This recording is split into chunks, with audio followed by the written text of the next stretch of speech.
Blaire Wire Project, yet another episode. So we have a good show today. I have a lot of stuff I want to talk about. The fatties are at it again. The fatfluencers, as I would say, are organizing. They're on the stampede. I'm sure you can hear them coming from a mile away, 100 miles away.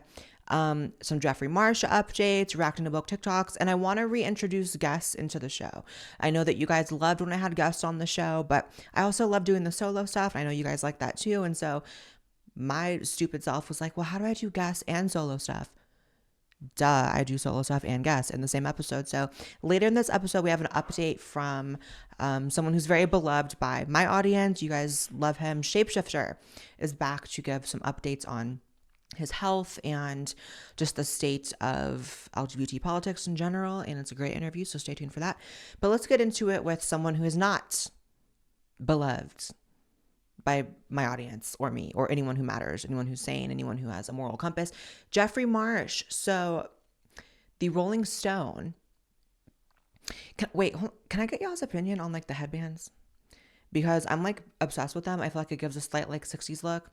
And just give me your opinion in the comments. But Jeffrey Marsh, sorry, I'm like all over the place today. I'm in a weird mood, but it's fine. The Rolling Stone has run cover for Jeffrey Marsh. And I wanted to include this story because the corporate press is absolutely guilty of covering for groomers all the time. And I'm done pretending like it's unintentional. It's very much intentional. So this article, the far right wants this LGBTQ TikToker dead, they say.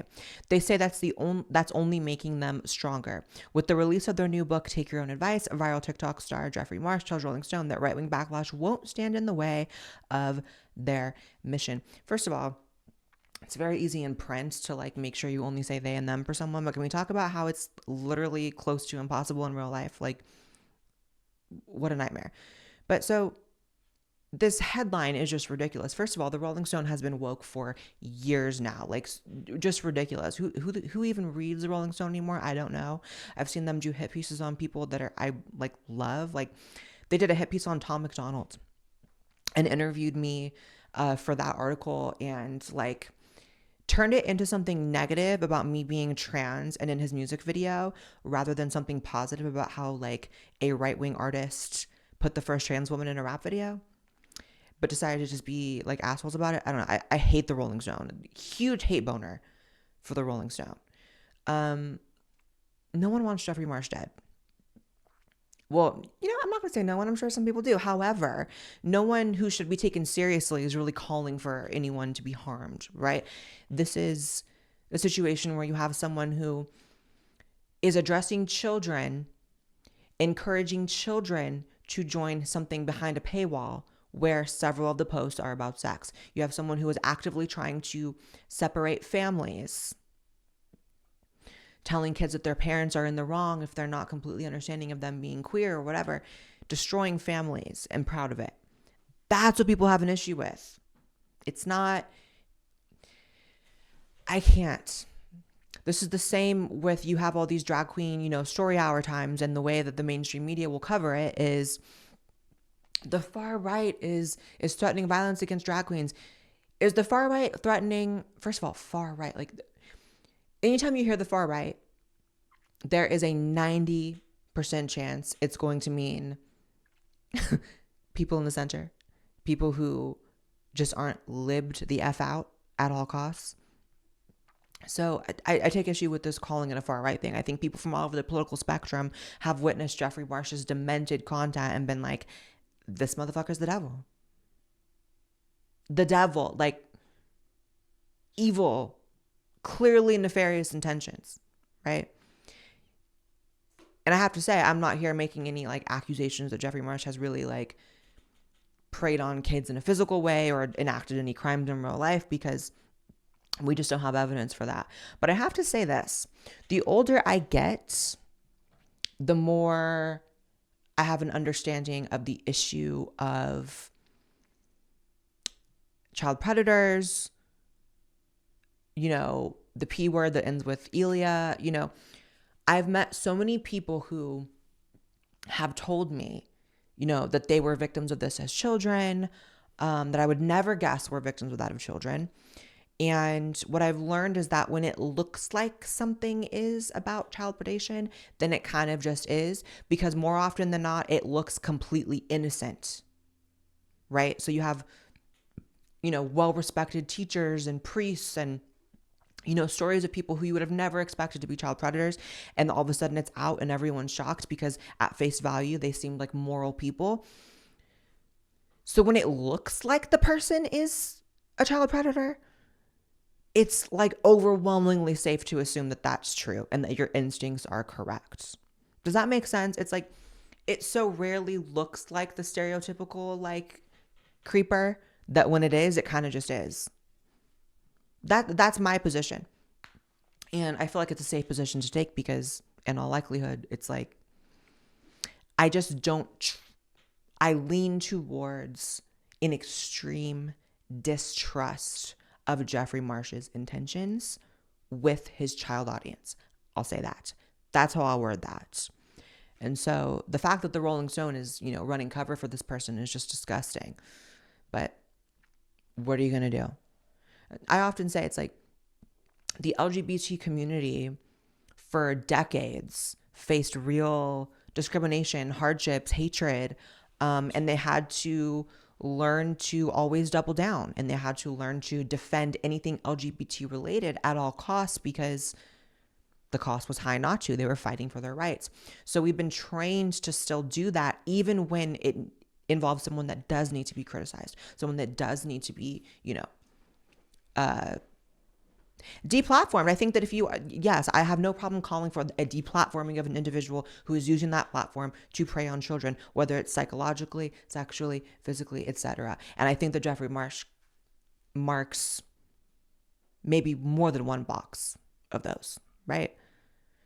But what are you going to do? I'm sure Rolling Stone and CNN and everyone else will continue to run cover for people like Jeffrey Marsh. And we'll continue dragging him. All right. The fatties are at it again. The fatfluencers, that's the new word I'm using for them, are organizing. They're on the stampede. The new mission of the fat positivity movement is to change the ways in which they fly. So this fatfluencer named, what's her name? Jalen is going viral right now and making headlines for her proposition of how airlines should handle flying while fat. Let's see what she has to say. Have you heard stories of plus-size travelers being ridiculed, humiliated, or even removed from flights because of their size? It's a common fear among the plus-size community, and it's absolutely unacceptable. Join my petition calling on the FAA to require all airlines to have a written official customer of size policy for plus-size travelers. This policy will provide accessible additional seats, clear communication, reimbursement, accommodations, and employee training. As my petition states, all plus-size passengers should be provided with an additional seat or 2 or 3 depending on their size and need during a flight for comfort. Under this policy, airlines should also offer a straightforward refund process for those who are buying additional seats independently. Under this policy, employees must be trained to handle sensitive situations and provide appropriate customer service. Sign this petition to demand that airlines take concrete steps towards making air travel more inclusive and accommodating for all passengers. Let's ensure that everybody can fly comfortable without fear of discrimination. Sign my petition now. Link in bio. So this is the first video, and the second video is of her walking down the aisle on an airplane to give an example of what she's talking about, how airplanes are fat phobic. Let's watch that.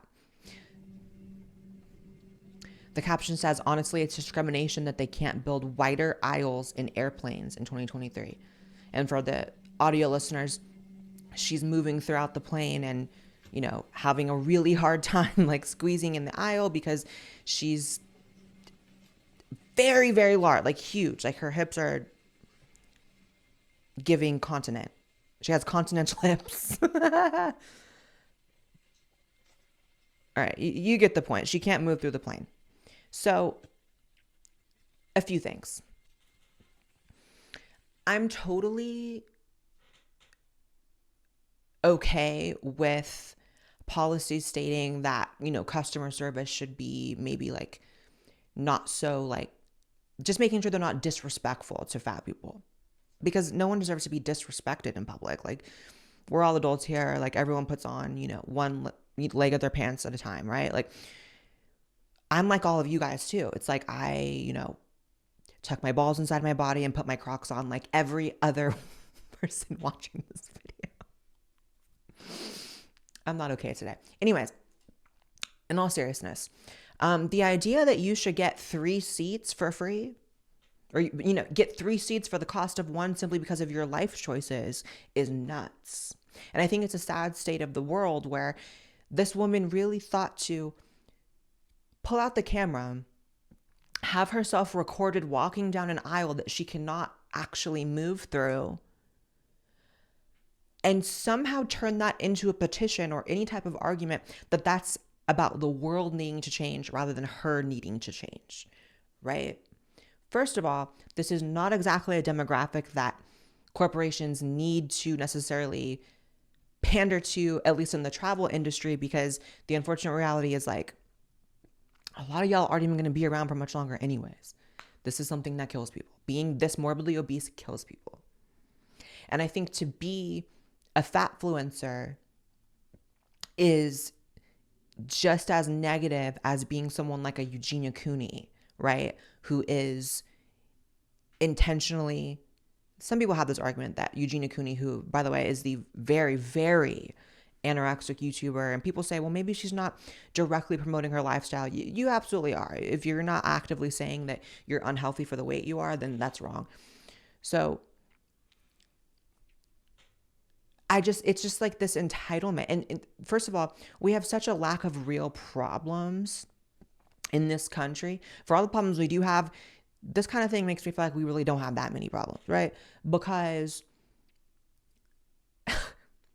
it's just like the fact that she's here taking up this mantle and filming herself, just being so serious. And this is really her fight, right? This is really like, I'm fighting to get free seats for fat people. It's like, I promise you everything will be better if you just lost weight. And I hate that people's instinct is not to just say that, right? It's so harmful to just say that. Like, I look at her in this video and I see someone who's very much struggling, and I feel terrible about that, because when I even go here, it's like right now I'm like probably 5 to 7 pounds heavier than I want to be. And that's because I've been in a deep depression for like a month and a half. I've been in a very dark place, and it's hard when you are in a dark place to take care of yourself. And so that's how I know that a lot of these people that end up as morbidly obese, they are so deep in the hole. And the only way for them to cope with that is to treat it as if they're some marginalized group because of it. And it's like, baby girl, you're not marginalized, you're busting out of the margins. You shouldn't be like, I do agree that they should be able to buy multiple seats, because I think there's some airlines that don't even allow you to buy multiple seats for one person. You probably should be able to buy like 2 seats, because ain't nobody trying to sit next to you. And that's just being real. Like, I've sat next to obese people and it is absolutely a hellish experience. And if there's 2 obese people on either side of you, you straight up don't have a seat despite you paying for it. So it's very unfair to everyone else on the plane. People need to, this mentality of like, my problems is actually the world's fault, is really, really a deep-rooted toxic element of society today. It is no one else's problem that you've eaten yourself to this state. And don't say it's your thyroid. Don't say I get that there are external factors.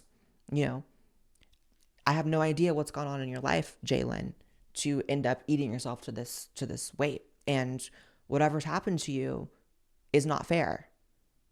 And I know I sound like a bitch all the time, and I've sounded very bitchy in this segment, and I've cracked jokes at your expense, but I really do extend a lot of human empathy to you, that something clearly must have happened to eat yourself to the state. I am not being disingenuous, because I know that when I lose control of my weight and my body, it's because I got some shit going on. So I feel bad, but that doesn't mean that fat people are some marginalized group that needs special rights or excess care. You just need to take responsibility for your life. Life is short. Why make it even shorter allowing yourself to be like this? and trying to make it okay and trying to get the world to be okay with it. The world will never be okay with it. So change yourself. The world is not going to change around you. All right. I have lockdown nostalgia, and I know I'm not alone, says Harriet Walker of the Times. Baby girl, that's Stockholm syndrome. That's not nostalgia. That's Stockholm syndrome. That's you being emotionally and psychologically abused by your abuser, aka the government. I hate this. And I posted this on my Instagram story, and I had a few people even that follow me that are like, well, I'm not gonna lie, I have some nostalgia for that time as well because I got so much done. Okay. If you have nostalgia for the government locking you in your home for 3 years, you got some problems. There's the amount of psychological harm in mass that lockdowns caused. For you to be nostalgic towards that, people losing their businesses, people losing their lives. Don't put that on anyone else, baby. That's you. That's you having, let's not normalize lockdowns. Let's not make it seem like it might be some fun or kitschy thing to have happen again, because it wasn't. It was, in my opinion, the largest human rights violation that I have witnessed in my lifetime. And I have spoken to people much older than me who confirm that they have never seen a larger human rights violation in their lifetime. We're in this weird period. I was talking about this with Roseanne, funnily enough. We're in this weird period where people are pretending like it never happened and then it wasn't awful, and there's just no discussion about like how to make sure it doesn't happen again. But I know for damn sure the way you make sure it doesn't happen again is writing these fugazi ass articles talking about I have lockdown nostalgia. Keep it to yourself. Ain't nobody trying to hear that, because a lot of people were deeply harmed by lockdowns. Like if you want to just stay at home for the rest of your life, figure out a way to do that without calling for lockdowns again. Disgusting. Also disgusting. So, you know how like my whole career I have been referred to as transphobic, as a gatekeeper, as a pick-me, as someone who paints the trans community in an incorrect light. The trans community has a hate boner for me. They always have. And I've been known as the person who has like created this term TransTrender. Well, look where we are now. There's this new trend on Twitter where women, biological females, are posting what they look like with their he, him pronouns in their bio. This is a big trend. And it's just amazing to look at these women. I'm going to show you some of these tweets. Lane says, how I look with he, him pronouns in my bio. Oh, wow. So you're a female in a bikini who has not transitioned. And I don't know, the most masked thing about you is you have a mullet. You have a full face of makeup. Your tits out. So this isn't a TransTrender.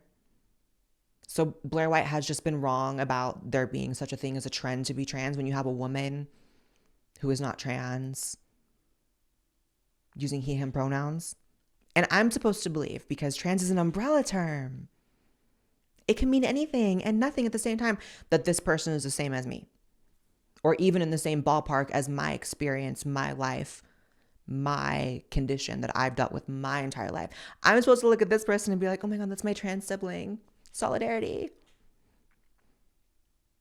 You're a woman who identifies, looks, and is perceived as a woman. To argue that that is in the same ballpark as an individual who is born male, who looks like a woman, has medically transitioned, is perceived as a woman, to pretend as if those are even remotely similar, when in fact they are the exact opposite. I am the exact opposite in every way as this person, and yet The trans community will enforce that I'm supposed to look at this and be like, oh my God, me. No, not me at all. Not me at all. There's more. This one says, how are you serving cunt in a trans masculine way? Another woman in a bikini with a mullet. Why are they all wearing mullets? Like, do these bitches think that wearing a mullet makes them a man? And can we talk about like what the F even is trans masc? Like, you're either a trans man or a trans woman. This is one of the first things I noticed when I went to trans support groups before I came out, is that they were trying to push these phrases like trans masculine and trans feminine, and that trans women and trans men, those phrases were on the way out. That was like my first sort of like dipping in the community where I was like, oh, there's something else happening here. They're actually pushing transsexuals out, and they're creating this new thing where you can be a woman, a whole fucking female, talking about I'm trans with having never done anything to yourself, never gone through anything. Like, disgusting. Disgusting. Imagine this person on Twitter, Morgan, whose handle is transmedscum, which is very funny, captioned it, and I think this is so perfectly written. Picture yourself as blind, reliant on support groups and advocacy organizations designed specifically for your unique needs. Now imagine that these groups are infiltrated by those with perfect vision, insisting they're blinds too, hijacking the narrative and ousting anyone who dares to call out their charade. This isn't inclusivity, this appropriation. It's transgressing boundaries. It's devaluing genuine experiences. Don't confuse exhibitionism with transsexualism. Open your eyes and see the mockery. Hashtag transsexual, not transgender. Boo. Booyah. Perfect. Perfectly written and exactly how I feel. These women, who I'm sure would be the first people to, throw out accusations of cultural appropriation or ableism, are the exact same people appropriating an actual condition that I have. And I'm supposed to look at this bitch with the mullet in the bikini and be like, oh my God, same.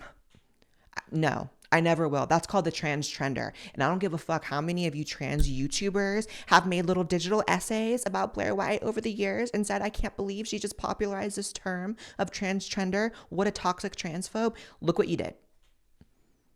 Look what you morons did. You've given these basic bitches leeway to appropriate what we are, creating an immense amount of backlash. Here's another one. How I look with he, him pronouns in my bio. Another biological woman just taking a pic in the bathroom, presenting completely as female. Yeah, that's a joke. You bitches are a joke. Don't care. Don't care how mean it comes across. I think it's a whole lot more mean to appropriate someone's actual suffering, someone's actual life story.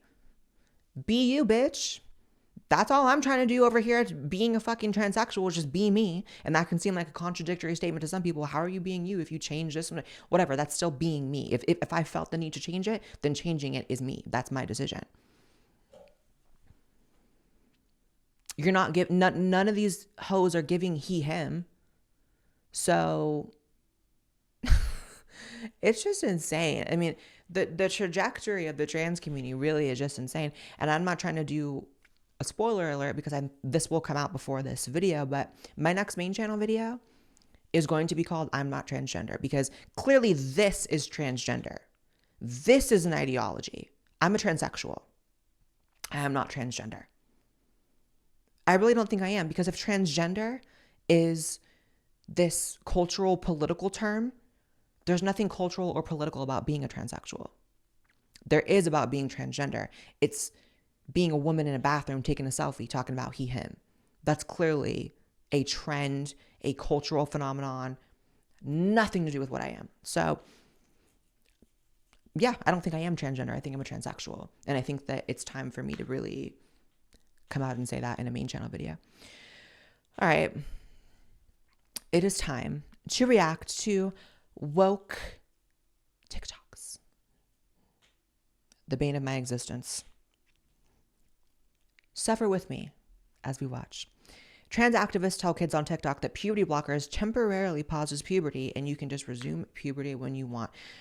Better caption, trans activist tells kids on TikTok lies. What are hormone blockers and how do they affect body? Well, I'm glad you asked. Hormone blockers are a series of injections and or an implant that you can have put in your arm that temporarily pauses puberty. What do you mean temporarily pauses puberty? For people assigned male at birth, puberty blockers will decrease facial hair and body hair growth, prevent your voice from getting deeper, and will limit eggplant growth.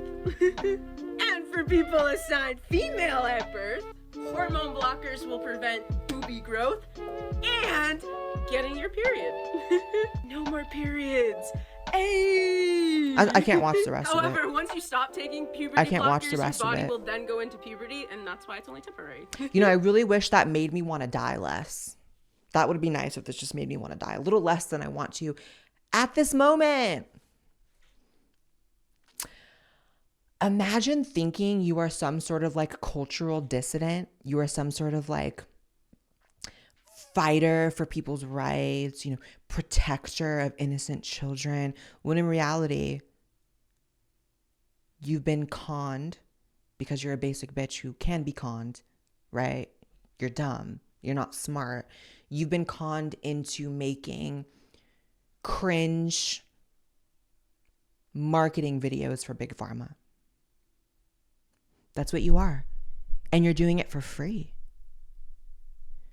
You have been tricked into thinking it is of moral imperative for you to make videos advertising Lupron, a drug to chemically castrate pedophiles, and marketing it towards children.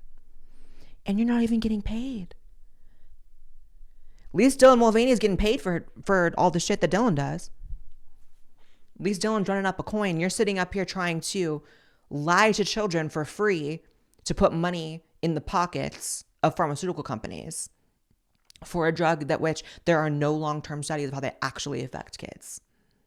And you are so stupid, so deeply unintelligent that you believe that a drug that stops a young girl's period is simply irreversible and safe and no side effect. Yeah, okay, we'll talk about brain swelling.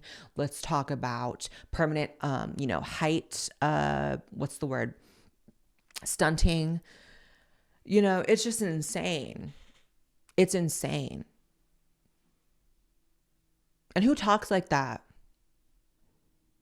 Again, I wish you made me want to die less. I was having a good day. And now I'm ready for my day to end. All right. People now have a different set of pronouns which specifically identify groups are allowed to use for them. Let's see what this, it's always the hair. Happy Pride, everybody. I already mentioned this in my story, but I've added a new set of pronouns to the pronouns that I'm comfortable being called. I've been sitting on Fair's pronouns for a while, and honestly kind of psyching myself out about it. I'm like, oh, do I really want to change this again? And then I realized, I was like, who cares? If I decide that I don't like them, I can just stop using them. My other thing about this new set of pronouns is that I would only like for queer and trans people to use them for me. Cishet people, they, them. Queer and or trans people, you can use they, them, or fair. It's all good with me. I'm excited because fair pronouns make me feel very affirmed in my not feeling like a person. More appropriation of transsexuals. And because the general public has no knowledge of transsexuals, really, this is what they see. And so the amount of people willing to stand up for actual transsexuals is really limited to just 4 of us that are willing to speak up, right? And that's what sucks. This basic bitch with daddy issues really has the nerve to fix Zim's mouth and say, who cares? If I just want to stop using it, I can. Common theme. The last episode, we reacted to another woke TikToker who was like, sometimes I'm trans, sometimes I'm not. And I said to that person, good for you, bitch. You can turn it off. I can't. Again, the expectation for me to look at this person who thinks that pronouns are a way to enact power on people, to say this group can call me this and that group can call me that, but this group can't. And I'm supposed to look at that and be like, oh my God, That's so similar to my story of crippling gender dysphoria since the age of 5 that I underwent a very specific medical process to alleviate once I became an adult. I'm supposed to look at this person as some sort of parallel to me. And that makes sense to anyone? Raise your hand if that makes sense to you, please. And the idea of like, announcement, I added new pronouns. Pronouns are not a replacement, or they shouldn't be, for attaining a new goal, a new hobby, a new job, a new relationship. So you see these people that have no fulfillment in their life, instead of collecting new achievements in life, they collect pronouns. And at the cost of who? First of all, themselves, and embarrassing themselves online, because embarrassing. And second of all, embarrassing actual transsexuals. And it's enraging me every episode I have to sit here and like, look at them. Disgusting. Busted. Crusted. Disgusted. But you know what isn't busted and crusted and disgusted? I gotta make a shirt with that, right? Absolutely. I gotta make a shirt. Coming soon. But okay. Interview with ShapeShifter coming up, and I hope you guys enjoy it. I've wanted guests back too, but I've had to figure out what is a way to have guests on and still do the solo stuff because I like running my mouth. Obviously, just including them in the solo episodes. So first back, I thought it was only right to have ShapeShifter back.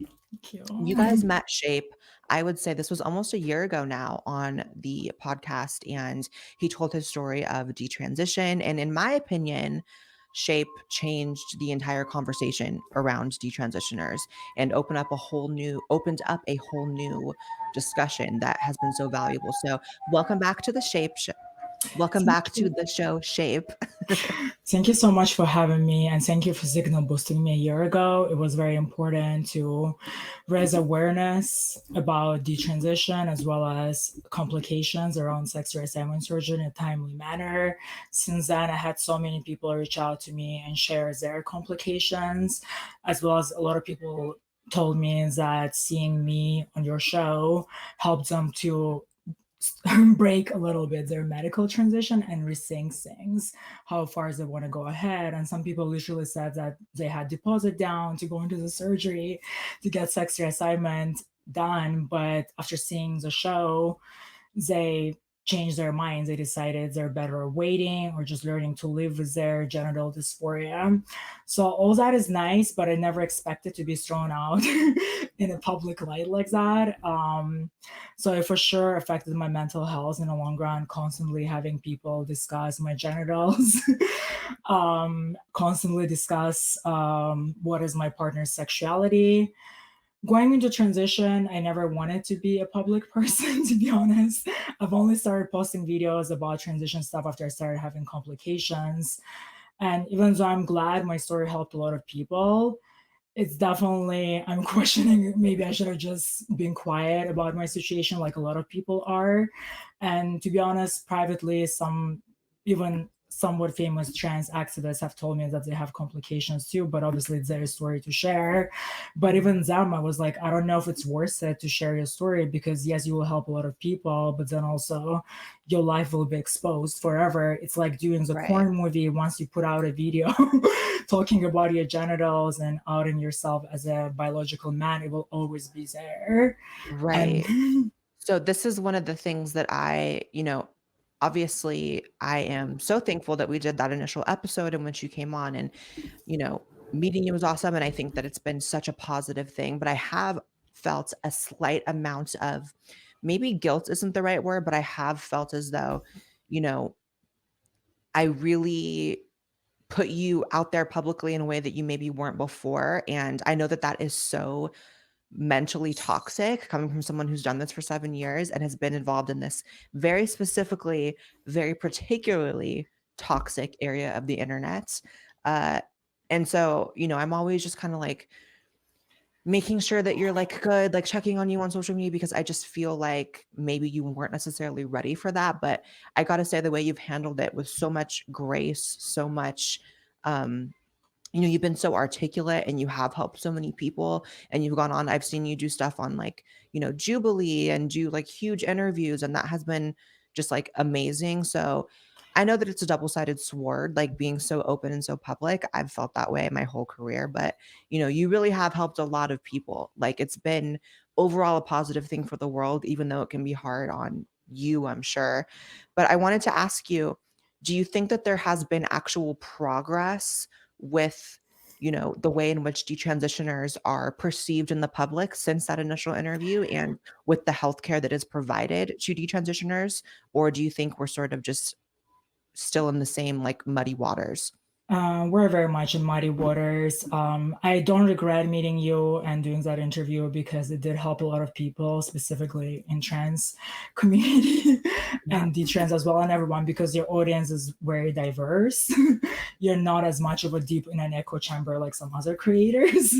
So it Yeah. definitely reached a more diverse audience, and it was an honor meeting you. And again, the whole discourse a lot of the times are around the trans woman because their stories fit more of a narrative that more people who are more on the right and religious people can use.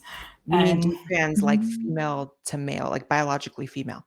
yeah, Yeah. exactly. Because again, society sees us as perverts. It doesn't matter what we identify as, they see us just like clowns, cross dressers, perverts, versus women are often just seen as victims of what happened to them. And Yeah. so, in a lot of ways, being in a detrans community in a way for a year, I've noticed that it mirrors in a lot of ways trans community.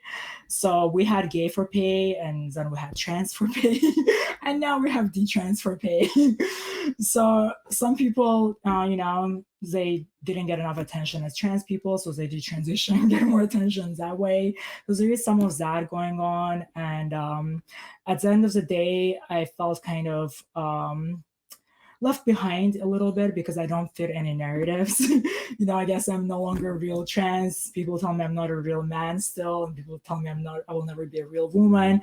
So I'm just this weird space where people, I don't really fit into any boxes. So that's been a little bit difficult, especially as I was a big, event in Ireland where a lot of detransitioners went, and some people that I was very close to and they didn't even tell me they were going from America. I would have went with them. So that kind Wait, of showed. what was that? They went where? There was a conference in Ireland, and a lot of people I know, detransitioners from United States, ended up going, and I was Okay. close to a couple of them. We were talking like off camera for many hours, and they never told me they were going to that conference, or I would have went with them. And that to me showed me that I don't really belong anywhere 100%. And when I started, I guess, the activism thing, I thought I would be able to promote gender nonconformity because I felt like that's what pushed me into transition in the first place. That I Mhm. felt like I had to become a woman to be able to wear clothing that I'm wearing. But now I realize that a lot of people who support me that are on far right, they're very uncomfortable with gender nonconformity. So Yeah. somehow they think that they're going to defeat gender ideology and stop medicalization of kids, but they also want everyone to conform to sex stereotypes. I mean, we Yeah. don't have data on medicalization of gender nonconformity, but we definitely know that gender nonconformity has existed always. Can I just jump in really quick? I Yeah, go ahead. totally agree with that. And one of the things that I've been thinking a lot about lately is how l- the left and the right both have created, in some ways, this detransition nightmare, right? In an ideal world, there should be no detransitioners. The only people who transition should be people who are benefited from it. That would be the ideal world. And you look at what creates the scenario in which someone goes down that path and regrets it. And in some ways, the right is guilty as well. I recently criticized Ben Shapiro for, wanting to outlaw, or not wanting to outlaw, I should say more specifically. He stated that he would be okay with governments within the US, like local governments banning men from wearing women's clothing and vice versa. And I think, that creates people who feel like they have to transition. If you are limiting people's options of expression, they're going to jump to that. There are so many people who would be very happy to, you've been very honest and said that you, correct me if I'm wrong, but you wish you would have been told that you could just present as a man in women's clothing and be feminine and embrace your femininity without having to change your sex. Well, if you're taking that option away by, making it illegal or just heavily stigmatizing people wearing certain clothing, then people feel like they have to transition. And that happens in Middle Eastern countries a lot, where it's more shameful to be a gay man than it is to be a transsexual. And you see gay men transitioning to become straight. So it all kind of boils down to that hatred of gender nonconformity, which is, I think present on both the right and the left. You see people on the left saying that if you like the color pink, it means you have to transition. You have people on the right saying that you shouldn't be wearing, clothing that's not prescribed to your biological sex. And all of it just limits freedom and puts people in these boxes and pushes them to make decisions they shouldn't be making. Am I wrong? No, you're 100% right, because gender stereotypes is what also gender ideology relies on to define what trans is, what Yeah. transition is. And it's really comical that all these people with multiple degrees that are in government somehow saying that they're gonna ban transition and medical transition, but also get all the men wear flannel shirts and Yeah. all the girls wear dresses. If we're fighting for kids, we have to fight for all the kids, okay? Not just Mhm. straight kids that are going to be gender conforming. We And already know. Yeah, go ahead. Yes. little gay kids or little feminine boys or masculine girls, tomboys, those are the primary victims of being misled down a false path of transition. Those are the primary victims being told you are trans and then end up making a mistake. So for people on the right to also hate that gender nonconformity, it's kind of like you can't have it both ways. You have to give those kids an avenue and a way to tell them you can dress how you want, you can be how you want, you don't have to have a sex change.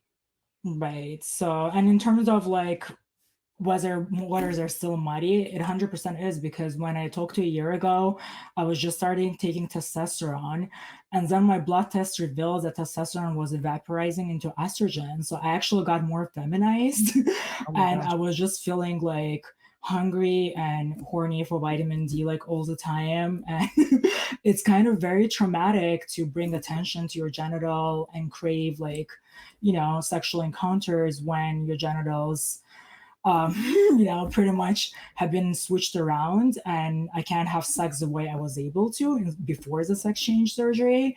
And I can't have it the way I thought in my head I would be able to. And since then, I was looking into genital reconstruction surgery. And I had this detrans man on my YouTube channel who had a sex change reversal while he went and got phalloplasty after vaginoplasty.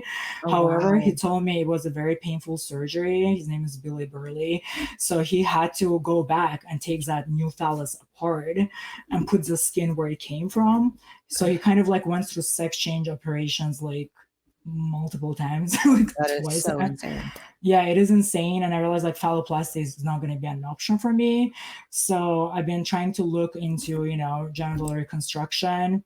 But as you know, Tulip, who was on your channel, he has stopped taking testosterone. He's choosing to be on estrogen because probably for similar reasons. It is very traumatic. It is uncharted territory. We don't have really much data on people who have tried to detransition after sex reassignment Yeah. surgery. And it also changes like hormonal level changes what kind of partner you want. It changes how you feel.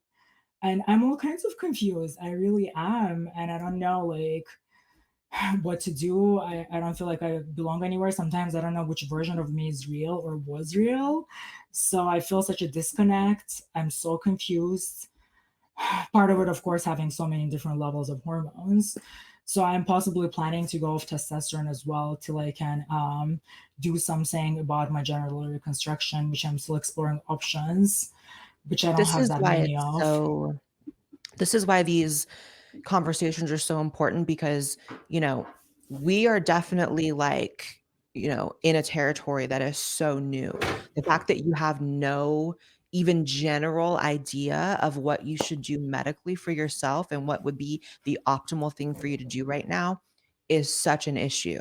The fact that the medical establishment both completely ignores detransitioners and also, even when they don't ignore them, has no real solutions to offer. And this again reinforces, just we don't have to even get into this because I just talk about it so much, but this again just reinforces, you know, my belief that children should not transition because when you get into this, possibility of them detransitioning, then they're in this no man's land where they can't navigate it at all.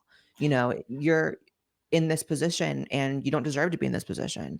Yeah. But I wanted to ask you because, you know, I think it's a very easy conversation to sit here and, talk about how the left doesn't support detransitioners or trans people in the right way. And then, but we have to also talk about, the right. And you recently criticized Ron DeSantis for the new law in Florida, which requires people to use public restrooms that correspond with their birth certificate, the gender marker on their birth certificate.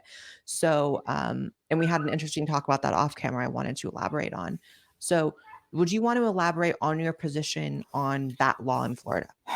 Okay, so as I said, I always wanted to promote gender nonconformity. That was my original idea, to hopefully give people more options. Right. However, I was one of the detransitioners who testified in Florida against medicalization of children. And I also, one of my last surgeries was in Florida, so I had a right to go there and testify because Mhm. that's where the final surgery, colon vaginoplasty, happened.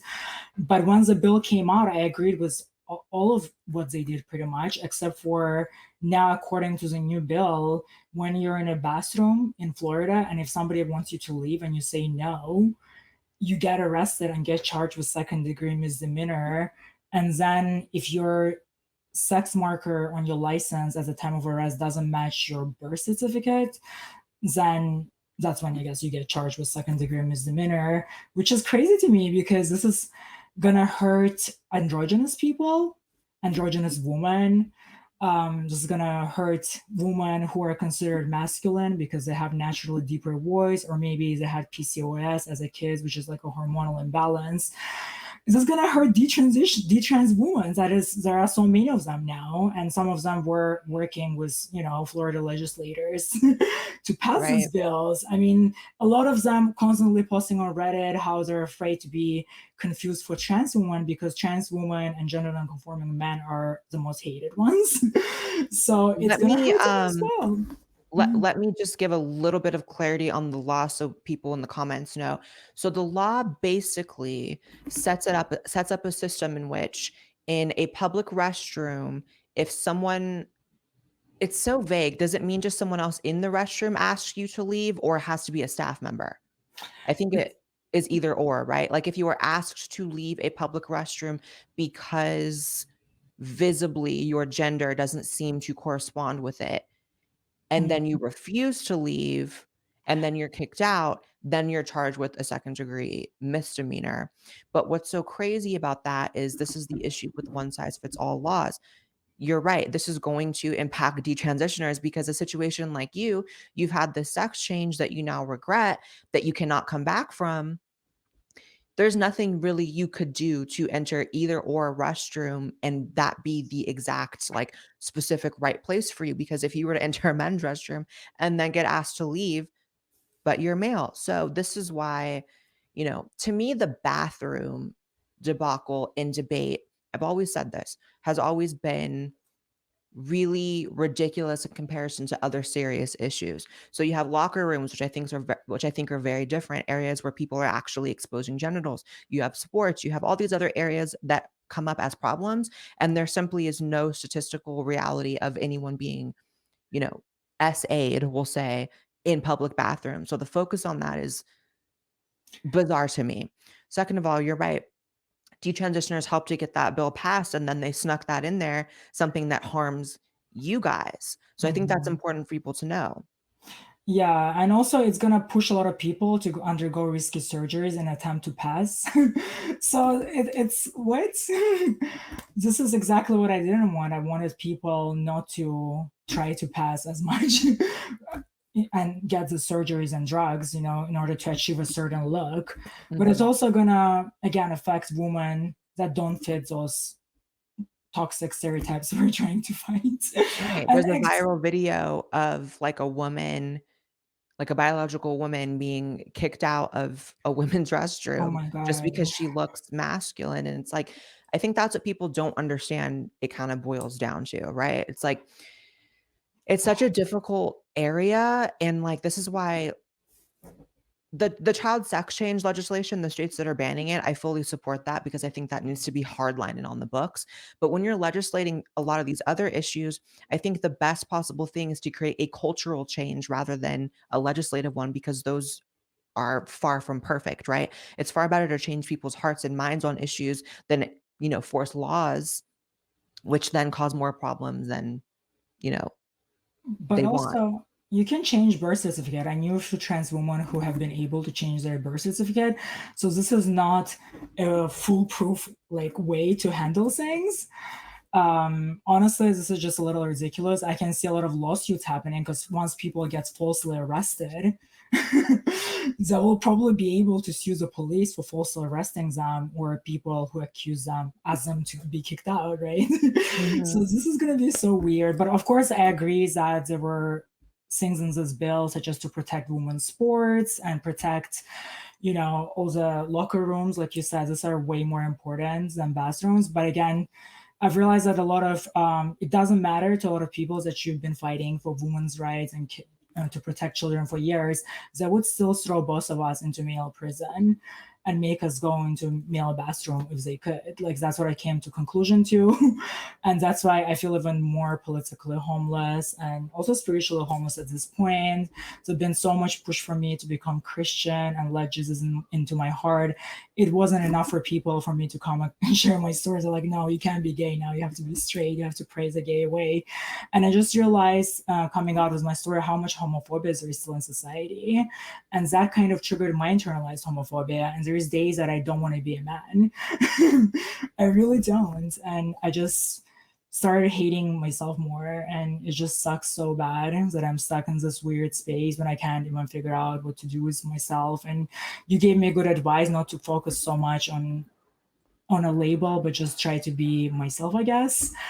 And that's what I'm trying to figure out. My therapist tried to put me on mood stabilizers, but I don't no longer trust like big pharma or doctors because I have medical trauma now on top of all Right. the trauma I've been through.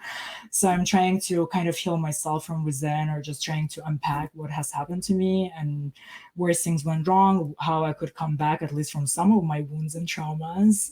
And on the other hand, it doesn't help that a lot of people are like, we're telling the truth, like you have a wound between your legs, right? So at what point do you go just being mean to people, right? And at what point you just tell the truth? Well, Because if you're, yeah, you know, this is why I'm such an individualist because I've, for whatever reason, throughout my life, really recognized that groups are always the problem. Like anytime, the fact that you have groups now trying to convert you to, this religion or that religion or telling you how to be, you know, in my opinion, and I think this applies to you. I know it applies to me and applies to everyone really. If you're getting hate from groups, this group, that group, that group, then you're doing something right. And I don't mean that on a shallow level. I mean, that means that you are not muting any part of yourself to appease them. So there are tons, like you said, there are tons of right wingers who hate me, and it's because I refuse to mute certain parts of myself to be part of that group. I'm not part of a group. I'm me. I'm Blaire White, your shapeshifter. You know what I mean? So in an ideal, for some on the right, the ideal world would be I come out tomorrow and I come out as detransitioner and I throw the whole trans thing, the baby out with the bathwater, and I come and, force all that out. That's not true to who I am, right? A left winger's perfect world is where Blaire White comes out and denounces everyone on the right. Never going to happen for either of those groups.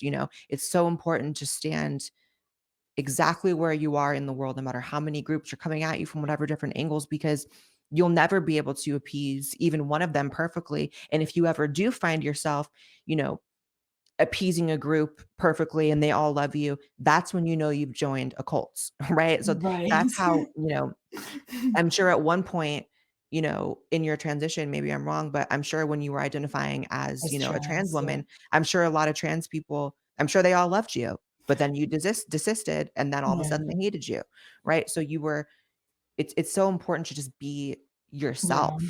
Exactly. And I definitely got love bombed by trans community. But then when I was, I guess, announcing my detransition or attempt at detransition, I also got love bombed by other groups that needed my story in a way. Right. And in a way, after being in this soup, I realized what's destroying our society is all these radical ideas. And everybody thinks that they're on the right side of history. And nobody's willing to listen to the other side and hopefully meet in the middle. And that applies like throughout everything, politics and all that. Honestly, after seeing what Ron DeSantis passed, you've talked multiple times in the past about how pendulum swings. And honestly, I'm scared right now that they're not going to just stop at banning transition for kids or even people under 25. I feel like they may take it further. And if it comes down to Ron DeSantis and somebody else, Trump or someone, I'm voting for somebody else. That's how I'm gonna do it. And it's gonna be the first time I'm voting. I realize how it's important to vote and have your voice and your opinion to be heard. It just seems like there's a lot of people on radical left and right, and they get a lot of attention because radical ideas get clicks and views. And I And think it's also important that these radical ideas, and when it means radical, when I think of like radical ideas when it comes to like the trans issue, I think of people who are just anti-pragmatic, right? People whose solutions are so far removed from the real world or what's actually best for people. So, you know, people need to think about, if you're empathetic towards detransitioners, that does not involve supporting laws that hurt them either directly or by accident, like these bathroom laws. That means figuring out a way that everyone is, safe and everyone, has freedom. And so I think it's a lot of detransitioners have told me that they feel used by the right and used by this group and that group. Do you feel that way? Do you feel like your story has been like used and abused by different groups of people? A little bit, but not too much. I want to also mention how mainstream medias have not covered my story because I was refusing to give them like my childhood pictures and all that, which is like so creepy that they won't cover my story because they can't Well, they put a want a collage of spectacle, right? They want a spectacle. yeah, exactly. Oh, look at that poor kid. That's when the trauma happened or something like that. It's like so freaking creepy. And it's like they want everything they can get out of you. And I quickly realized you can't trust media. And I don't feel like I got as used, but I'm worried for younger people in the trans community who are getting literally again love bombed and being used as a mouthpiece. And I wonder if they will at some point regret it down Right. the line for saying certain things or aligning with certain people. In a way, I'm kind of lucky that certain people just didn't reach out to me to cover my story because they didn't know what to do with my story just based off the way I look. I also had some media ask me to prove that I had the surgeries I had, which is like Oh gosh. ridiculous. Yeah, it's just like insane, and I don't feel as used, but it's definitely been hard because we're tribal people by nature. If you believe in evolution, so it kind of part of me wants to find my tribe, and as a part of me at this point identifies as alien because I just feel alienated from everyone. And I yeah, mean, I relate to that. I definitely relate to that. But you know what? We are tribal beings and we do have a natural animalistic instinct to like look for group approval. But I think that those of us who actively work to fight against that instinct, I think it is ultimately um, a better way to be, because you find yourself getting, less caught up in the BS, less caught up in making bad decisions. And, you know, I think personally, I know that there are a lot of detransition stories that maybe fit that narrative more, that mainstream media narrative of like, I was a boy, I became a girl, now I'm a boy again, and then now I look like a boy again. And now I know that that's like the mainstream narrative people would want. And then you don't fit that. But I think your story is so much more valuable because of that. The fact that you can say, no, I transitioned because I wanted to embrace my femininity, but I was misled on the proper way to do that. But that doesn't mean that I don't still have that innate femininity. I'm not still myself, right? That's what I get from you. I get that you support people just being exactly who they are, being individuals. And that's always aligned with my message. And that's why I'll always have your back. And, you know, thank I you. just want you to know that, and I've said this to you in private, and I'll say it here because there are other people that I think could benefit from this. Pacing is so important. Like, I see you sometimes on Twitter, if I can say, Yes. maybe like crumbling a little bit, in the sense of like you struggle sometimes with how toxic the space is, and I get that. And so just always take however many days off you need, share exactly what you want, share none of what you don't want. You don't owe anyone anything. You owe no one nothing. Thank you. You already have given so much of yourself to the world and to the public that if you stopped now, you would have already done more for the world than 99% of people. It's only the fact that you still continue to fight and still share your story that's your choice, right? And just know that you are helping so many people. And we have to cut the interview here, Shape, but is there Thank anything you want you. to say to um, just the general public about these issues or the detrans community? Anything else you want to say? Um, just take people as individuals and try to keep an open mind and not make any assumptions based on somebody's presentation. Closing is just closing. Right. Freedom of expression and freedom of speech should not only go as far as your political party and ideology. Yes. I'm worried for humanity in general. I'm kind of disappointing how like things are going in terms of everything really in the world, and I just hope that we can somehow find solutions to be to meet in the middle, or have AI solve the problems and leave human emotions out of it or something. I don't know what the solution would be. I don't know.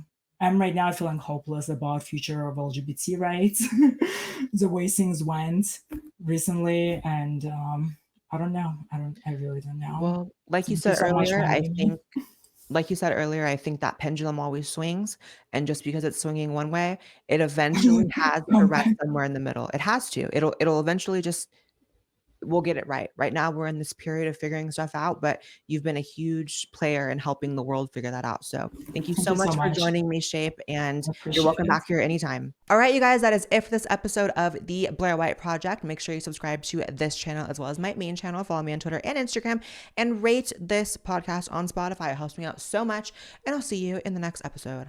Bye, guys.